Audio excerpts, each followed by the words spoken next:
Vice President, you said during your remarks, you celebrated that Roe was sent to the ash heap of history. Yes. Those were your words. Most Americans are not in line with that position. What is your message to the many Americans that are worried about the future of reproductive care in this country? Well, I'm pro-life. I don't apologize for it. I think a society can be judged by how it deals with its most vulnerable, the aged, the infirm, the disabled, and the unborn. I've been a champion of the right to life throughout my public career and will continue to be. But I recognize not every American shares that view at this time. And I think what the Supreme Court has done in overturning Roe versus Wade is return the question of abortion to where it always should have been, in the hands of the states and the American people.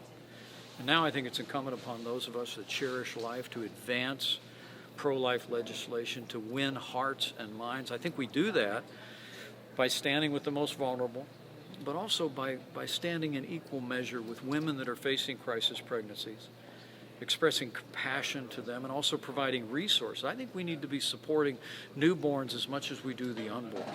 And I believe adoption reform is an idea whose time has come. But if we're going to advance a culture of life in America, I think we not only need to stand on principle, but I believe that we can win hearts and minds if we show our hearts for the American people about how deeply we care, not just for the unborn, but for women facing crisis pregnancies, and come alongside them in real ways. Last But question. you also, Go ahead.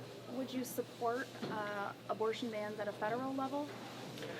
Well, I'm pro-life. I would tell you that if I was in the Congress of the United States, I would certainly support any pro-life legislation that came before me. I do think it's more likely that this issue is resolved at the state level, but I don't agree with the former president who says this is a states-only issue.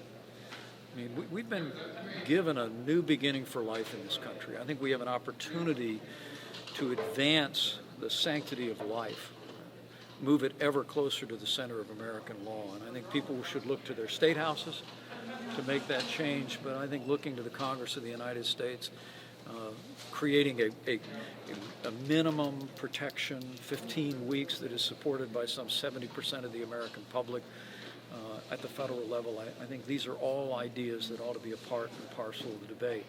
I mean, the Supreme Court didn't turn the issue of abortion over to the states. They turned it over to the American people. And I think pro-life Americans like me want to see men and women in elective office at every level. Sir, Thank you. No, you're Thanks, not. everyone.